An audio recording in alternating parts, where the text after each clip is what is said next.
मानवी उठो, तुम पागल हो गई हो जो इस वक्त सो रही हो? तुम्हें पता है हमें गांव के लिए निकलना है। चलो उठो, जल्दी करो। यह सरिता देवी थी जिन्होंने अपनी बेटी वाल्मी को यूं बिस्तर पर मुंह छुपाते सोते देखा तो जल्दी से उसके ऊपर से चादर खींच ली। क्या हो गया मम्मी आपको? हम बाद में भी तो निकल सकते थे, और सुबह के टाइम निकलना कहाँ की अक्लमंदी है। एक तो हवेली वालों को सुकून नहीं, अभी मेरे पेपर खत्म नहीं हुए उन्होंने हंगामा कर दिया है। मुझे नहीं जाना। मैंने आपको पहले भी कहा था कि मैं गांव की बेहुदा शादियों में बिल्कुल नहीं जाऊंगी। उसने दोबारा से चादर अपने ऊपर ओढ़ ली और अपनी माँ से कहने लगी। उसी बीच बाहर मौजूद गाड़ी का हॉर्न उन्हें सुनाई दिया। सरिता देवी उस पर बरस पड़ी थी। जल्दी से उसे खींचकर बिस्तर से उतारकर उसे गुसलखाने में नहाने के लिए धक्का दे दिया था।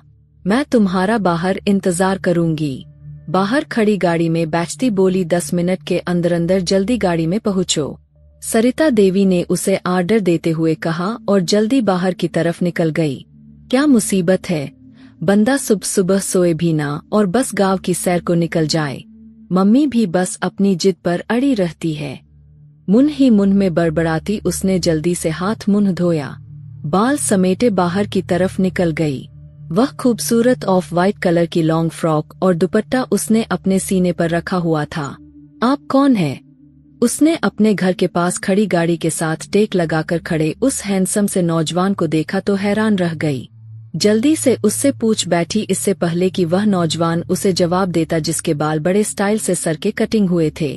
चेहरा बिल्कुल ग्रीन चिट थी, ना दाढ़ी ना मूछ। हाइट उसकी 6 फीट लगती थी। उस पर उसे खूबसूरत उसका कपड़ा उसे और ही खूबसूरत बना रहा था। पट शर्ट के ऊपर उसने सदरी पहनी हुई थी, कोई हीरो से कम नहीं लग रहा था। सरिता देवी कुछ पल उसे देखती रह गई। इतना हैंडसम ड्राइवर हवेली वाले ने भेजा है। उसने अपनी माँ के कान में धीरे से बात की, जो बाकायदा वहाँ खड़े उस ड्राइवर ने भी सुन ली थी। धीरे से बोले, बेशर्म लड़की, तुम्हें अंदाजा नहीं कि ड्राइवर ने यह सब कुछ सुन लिया है।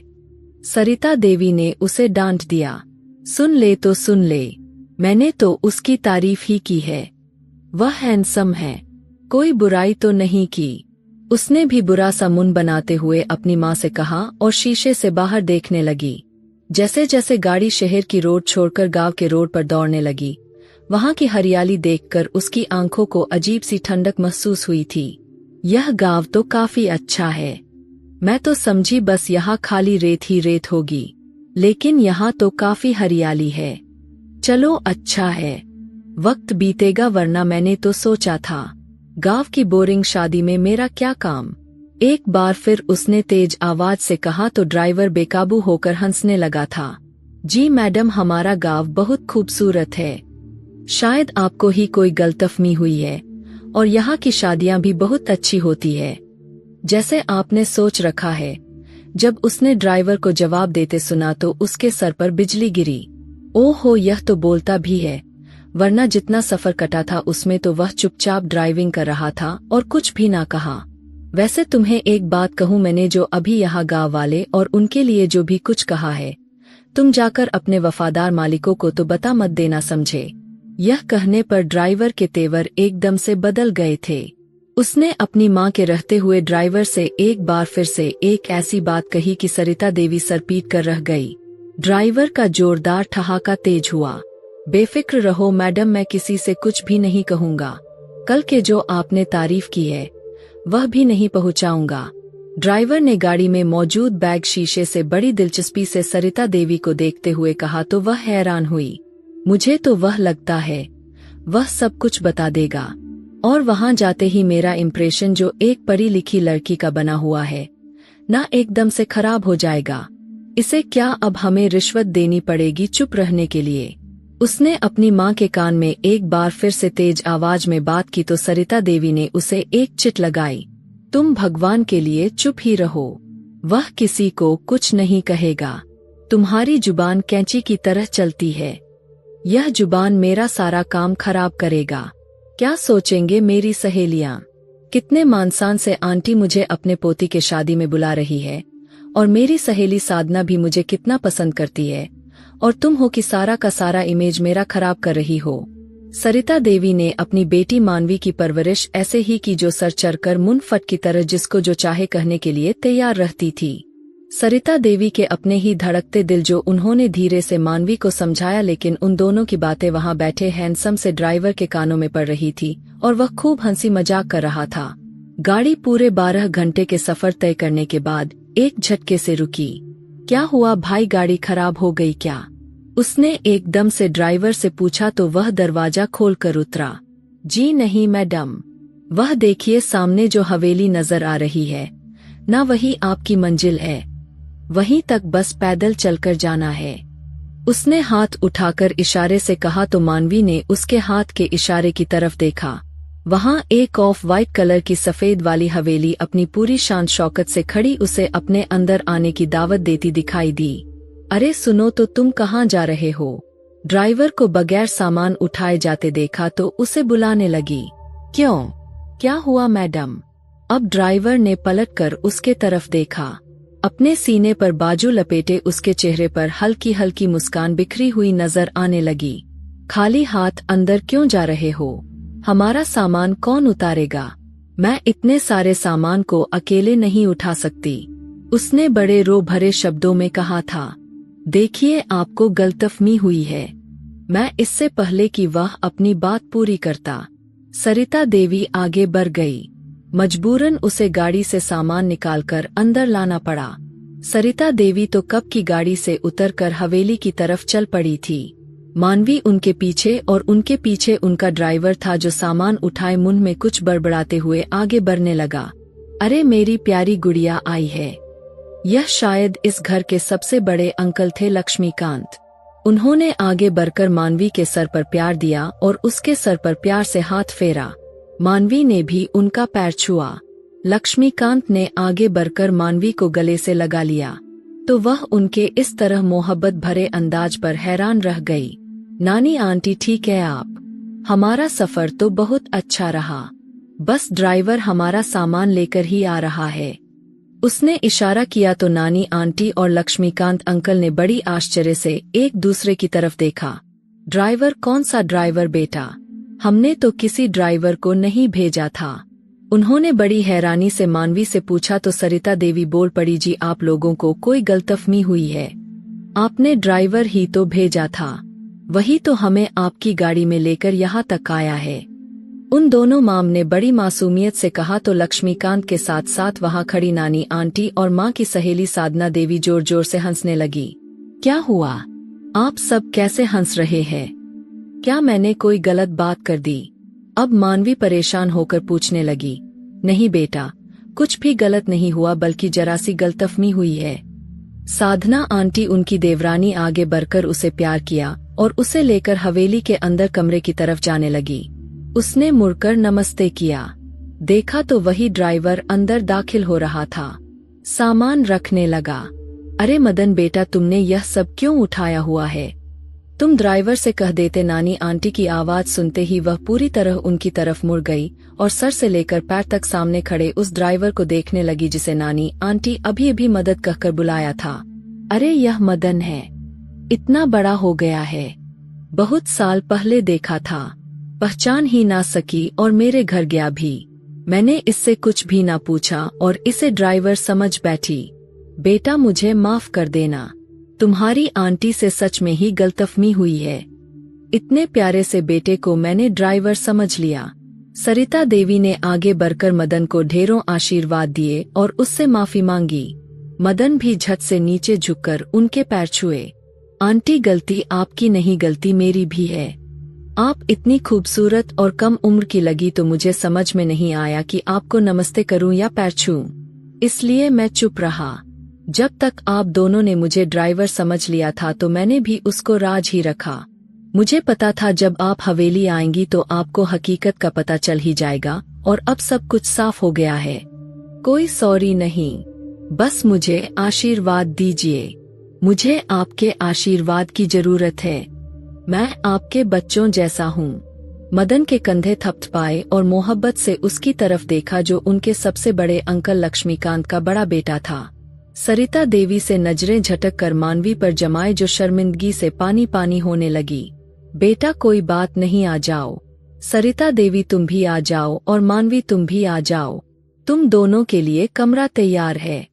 कल ही मेरी दोनों बेटियों ने दिल लगाकर तैयारी की थी ताकि तुम लोगों को कोई मुश्किल ना आए।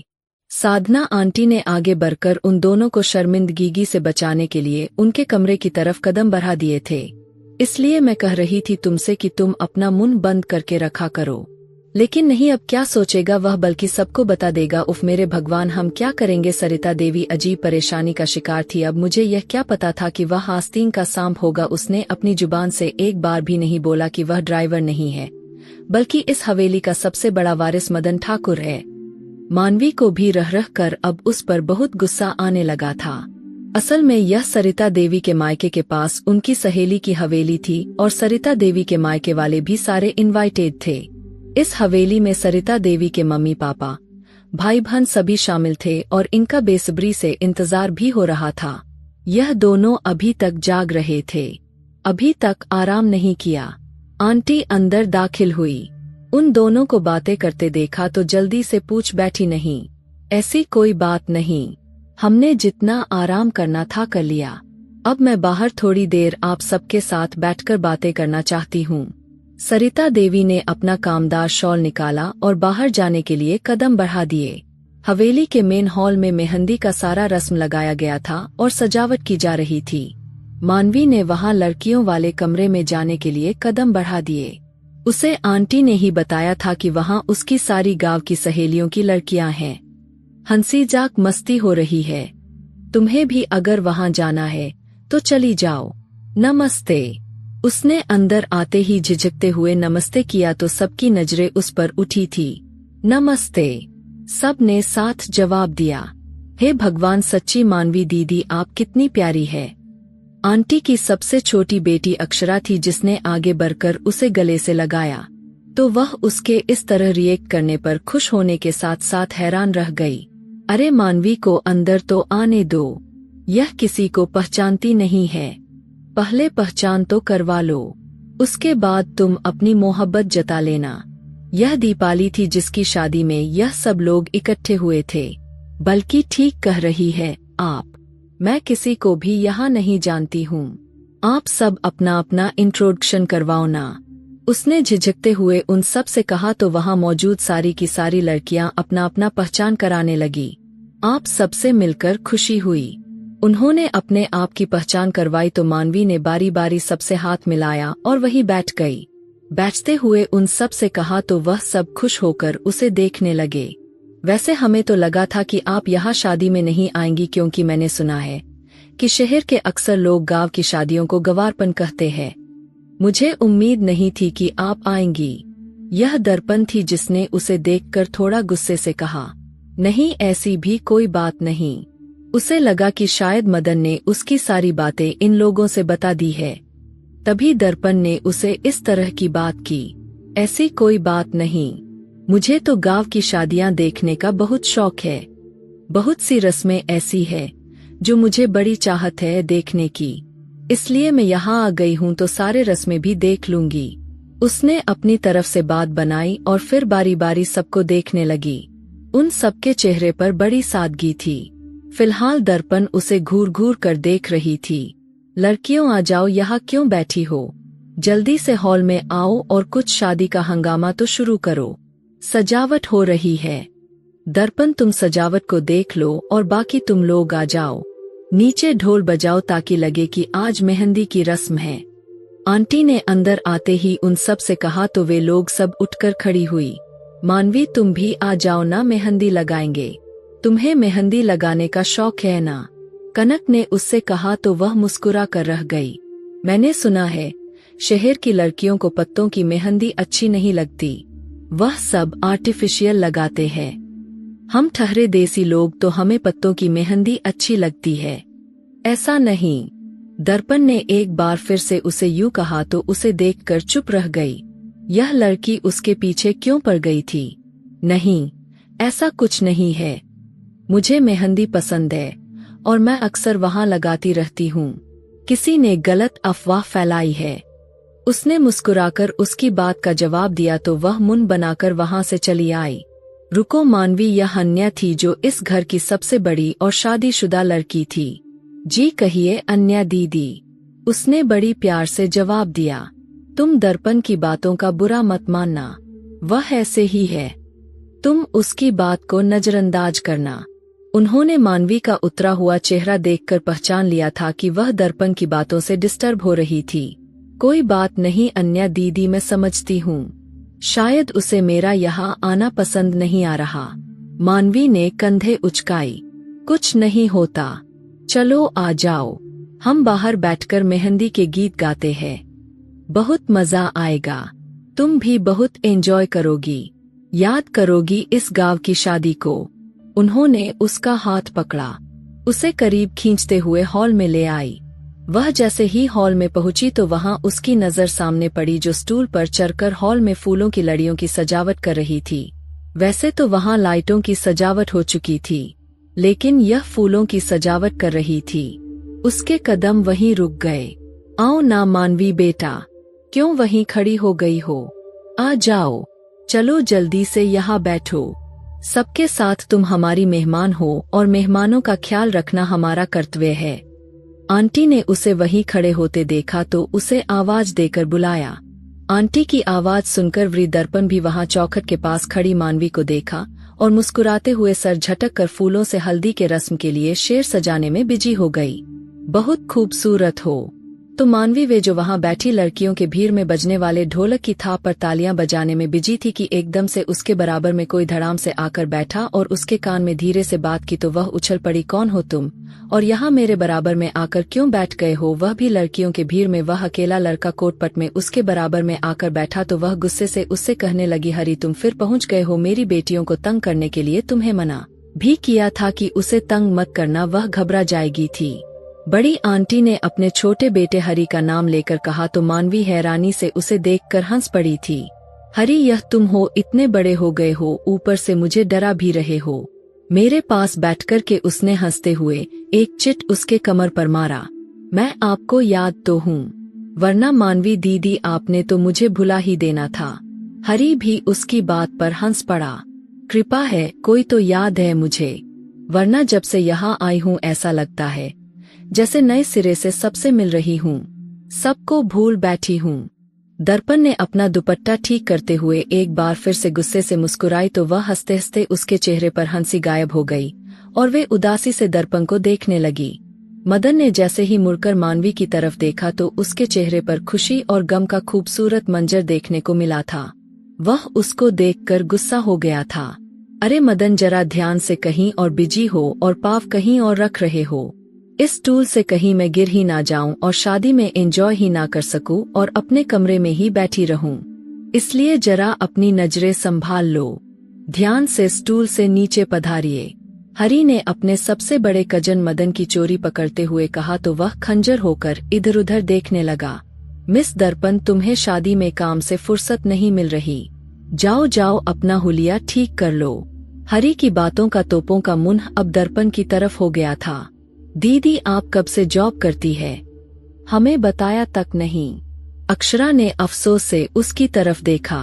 हरी पागल हो गया है क्या, मैं कोई जॉब नहीं करती, भला मैं कौन सी जॉब करती हूँ, सारा दिन तो घर में पड़ी रहती हूँ। कहते के साथ ही उसने हरी के तरफ गुस्सेली निगाहों से देखा। कमाल है, घर में बैठकर दूसरों की टांग खींचती रहती हो, गुस्सा करती रहती हो, बल्कि गुस्से से बात करने में तो आपका कोई जवाब ही नहीं, फिर भी आप कहती है कि मैं कोई जॉब नहीं करती। असल में अभी आपने अपनी जॉब चालू रखी हुई है, मुझे लगा शायद आपको छुट्टी नहीं मिली है। हरी की बात सुनते ही सबसे पहले आंटी की आवाज सुनाई दी। वह अक्षरा का छोटा भाई था। शट अप हरी, बस कुछ भी बोलते चले जा रहे हो। वह गुस्से में होकर इधर उधर देखने लगी। मानवी के चेहरे पर दबीदबी मुस्कुराहट उभरी जिसे उसने अपना निचला होठ दांतों में दबाते हुए छुपा लिया। और हरी, अगर तुम्हारी बकवास बंद हो गई हो तो जाकर बाहर काम देखो, यहाँ क्यों आकर बैठे हो, सबकी फिक्र कर रहे हो। अब उसका तोपों का मुंह मदन की तरफ हो गया था। मदन ने एकदम से आंखें निकालकर उसे घूरा और अपने हाथ हवा में घुमाए। मुझ पर कोई भी धावा बोलने से अच्छा है कि तुम चुप रहो। ठीक है, वरना तुम्हारा भी राज यहाँ खोल कर रख दूंगा। उन्होंने आंखों ही आंखों में उसे इशारा किया तो हरी ने अपने कान पकड़े, सर को ना में हिलाने लगा। चलो अब जाओ लड़कों यहाँ से, यह लड़कियों की महफिल है, यहाँ लड़कों का कोई काम नहीं। मेहंदी वाली भी आती होगी, अगर यहाँ से नहीं जाओगे तो तुम दोनों को भी पकड़कर मेहंदी लगवा दी जाएगी और फिर मजबूरन तुम दोनों की भी शादी करनी पड़ेगी। यह सुगंधा आंटी थी जिन्होंने हरी के कान पकड़ते हुए उसे कहा तो वह वही पाँव पसार कर बैठ गया। और अगर यह सजा मिलनी है तो मुझे यह सजा दिलवा दो आंटी जी, मुझे स्वीकार है। मैं यहीं बैठा रहूंगा जब तक मुझे सजा नहीं मिल जाती। हरी की बात सुनते पूरे हॉल में ठहाका गूंज उठा था। देख रहे हो ना मम्मी कैसी बातें कर रहा है, यह अभी छटांग भर का लड़का है और अभी से उसे बहू लाने की पड़ी हुई है। प्रीति आंटी ने अपने बेटे की बात सुनी तो जल्दी से अपनी सास को उसकी शिकायत लगाने लगी। हाँ तो क्या हुआ, पहले मेरे मदन की शादी होगी, उसके बाद हरी की बारी आ जाएगी, उसमें क्या हो गया। नानी आंटी ने आगे बढ़कर अपने पोते की नजर उतार डाली, जो उस वक्त मासूमियत का पुतला बना शातिर दिखाई देने लगा। तुम बिल्कुल भी नहीं बदले हो हरी, पहले की तरह ही शरारती हो। मुझे याद है जब मैं पहले आई थी तब भी तुम ऐसे ही थे शरारती और अब भी ऐसे ही हो। मानवी ने मुस्कुराते हुए तारीफ की तो हरी ने अपने सीने पर हाथ रखा और बेहोश होने वाले अंदाज में आंखें बंद करके मुस्कुराने लगा। अब अगर यहाँ मौजूद इतनी खूबसूरत लड़कियां मेरी तारीफ करेंगी तो खुश तो होना पड़ेगा, उसने हंसते हुए कहा। आंटी ने उसे वहां से उठने का इशारा किया। हरी भागो यहाँ से वरना तुम होगे और तुम्हारी मम्मी की चप्पल होगी जो तुम्हारा निशाना लेने वाली है। अब मदन ने उसे खबरदार किया तो आंटी ने अपना हाथ अपने पैरों तक ले जाने से रोक लिया और उसे घूर घूर कर देखने लगी। ओहो मम्मी की सजा तो मुझे लेनी चाहिए थी, कितनी मजेदार सजा थी, मेरी भी शादी हो जाती। मम्मी ने झूठी तसल्ली भी दी। चलो किसी दिन यूं ही झूठी तसल्ली भी काम आ जाएगी और हमारी भी शादी हो जाएगी। हाँ भाई, अब यहाँ हमारा कोई काम नहीं, हमारी यहाँ दाल नहीं गलने वाली। हरी ने बड़े अफसोस से मुंह बनाते हुए कहा तो मदन ने उसका हाथ पकड़ा और उसे खींचकर बाहर ले गया। चलो लड़कियों, अब फिर कभी मिलेंगे, मेरी किस्मत में थे तुम में से कोई भी नहीं, उसने अपना सर पीट कर कहा तो वहाँ ठहाका तेज हुआ। सब लोगों के चेहरे पर हंसी बिखर गई। हरी ने कुछ ही पलों में महफिल में 4 चांद लगा दिए थे। फिलहाल दर्पण के चेहरे पर मुस्कुराहट नहीं थी, वह गंभीरता से भरी हुई थी। यहाँ कोई फ्री है, प्लीज मेरी कोई शर्ट इस्त्री कर दो, मम्मी किचन में बिजी है, सारे नौकरों को भी अपने साथ लगाया हुआ है। मदन ने बड़ी स्टाइल से अपने माथे के बल हटाए और वहाँ कमरे में कदम रखते ही कहने लगा। वहाँ सिर्फ मानवी मौजूद थी जो बैठकर किताब पढ़ रही थी। बाकी सब कहाँ है? उसे अपनी गलती का एहसास हुआ तो जल्दी से सीधा होकर पूछने लगा।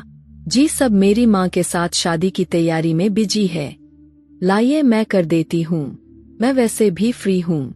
मानवी ने अपनी किताब साइड में रखी और जल्दी से उठकर उसके हाथ से शर्ट लेनी चाही, इससे पहले कि वह उससे शर्ट लेती। दर्पण ने उसकी शर्ट ले ली। हम मेहमानों से काम नहीं करवाते। मदन मैं हूँ ना, मैं कर दूंगी, तुम क्यों उससे कह रहे हो?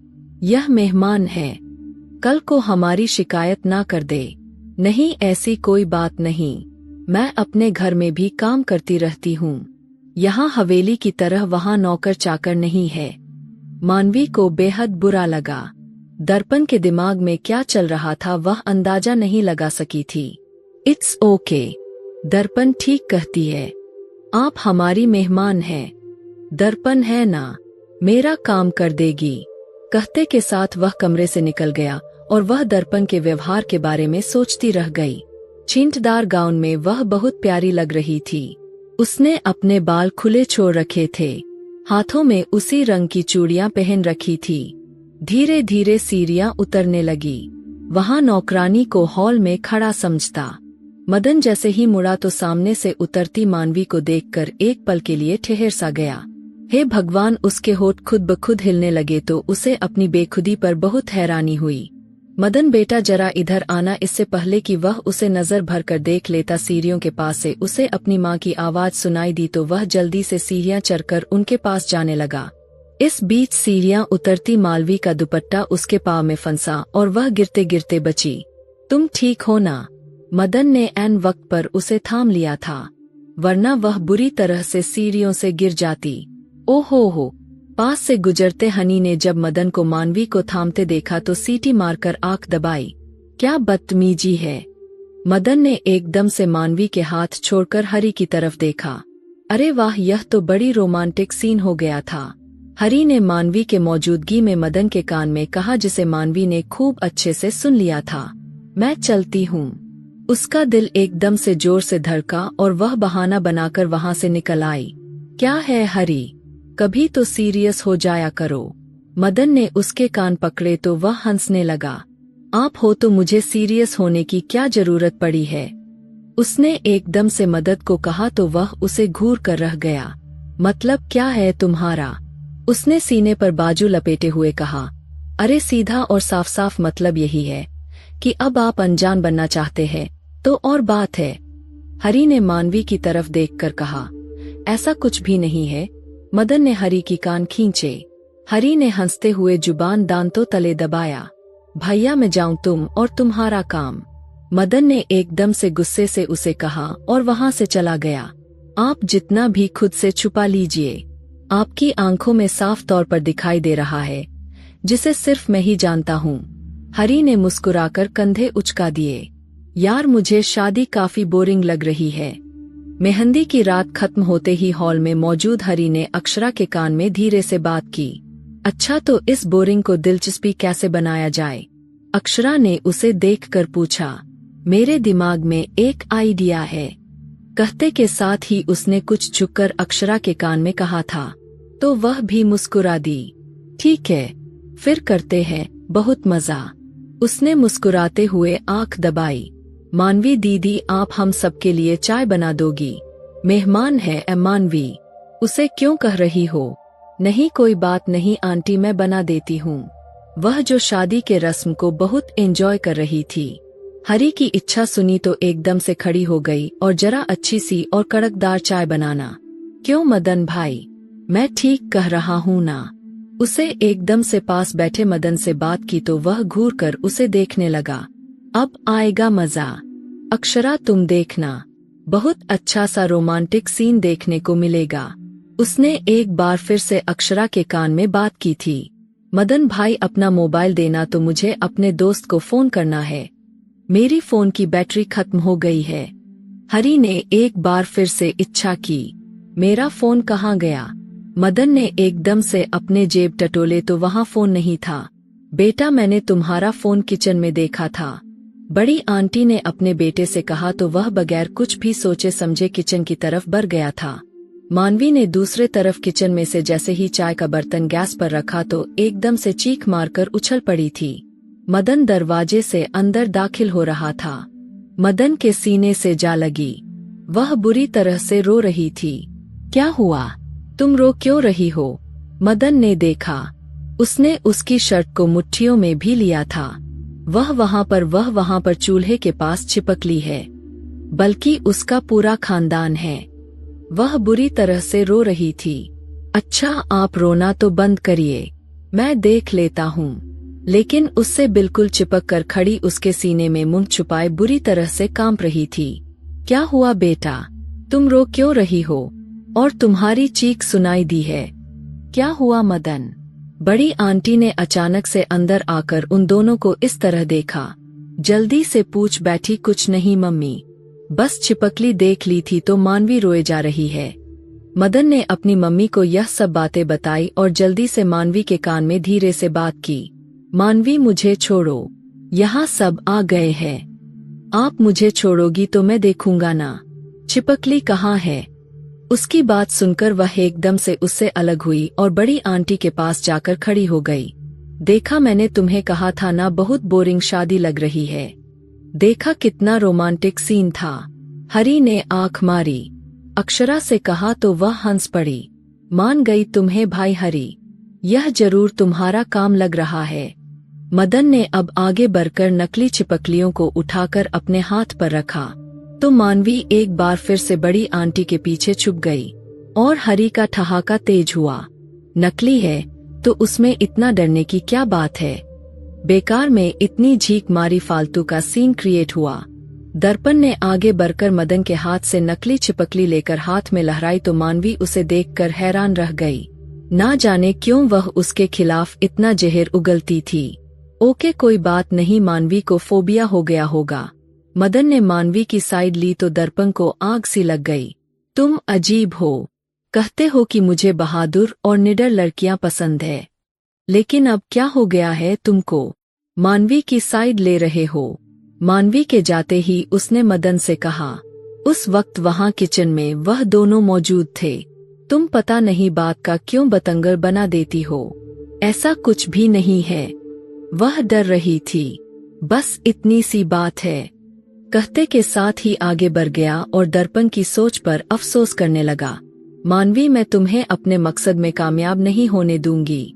तुम जो चाहती हो तुम्हें नहीं मिलेगा, कभी भी नहीं।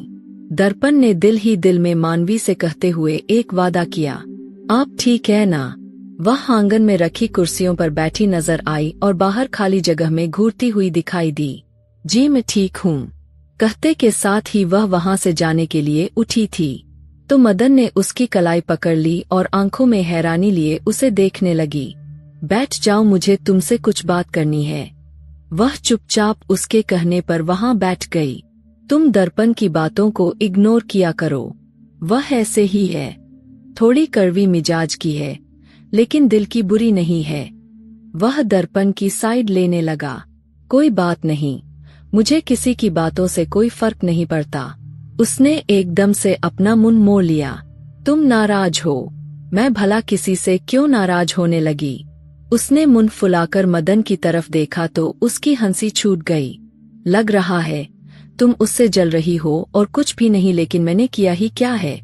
वह हैरानी से मदन से पूछने लगी। जल्दी तुम्हें पता चल जाएगा। और वह वहां बैठा नहीं, उठकर जाने लगा। क्या पता चल जाएगा? इसके आगे की कहानी बहुत दिलचस्प रहने वाली है। क्या मदन को मानवी पसंद आ गई है? और दर्पण मानवी से क्यों जल रही है? यह जानने के लिए आप इसका दूसरा भाग जरूर देखें। इसका दूसरा भाग बहुत दिलचस्प रहने वाला है, तो उसे मिस ना करें। और मेरी वीडियो आप लोग जहां कहीं से भी देखते हैं, कमेंट में अपने शहर और राज्य का नाम जरूर बताइए। मुझे आप लोगों के कमेंट पढ़ने में बहुत आनंद आता है और मैं उन सभी का बहुत बहुत धन्यवाद करना चाहती हूं जो लोग मेरी वीडियो को देखते हैं, लाइक करते हैं और शेयर करते हैं। अगर आपको आज की कहानी पसंद आई है तो वीडियो को जरूर लाइक कीजिएगा और अपने दोस्तों के साथ शेयर भी कीजिएगा। और हाँ, अगर आपने अभी तक हमारे चैनल को सब्सक्राइब नहीं किया है तो जरूर सब्सक्राइब कर ले। मिलते हैं हम अपनी कल की एक और नई दिलचस्प कहानी के साथ।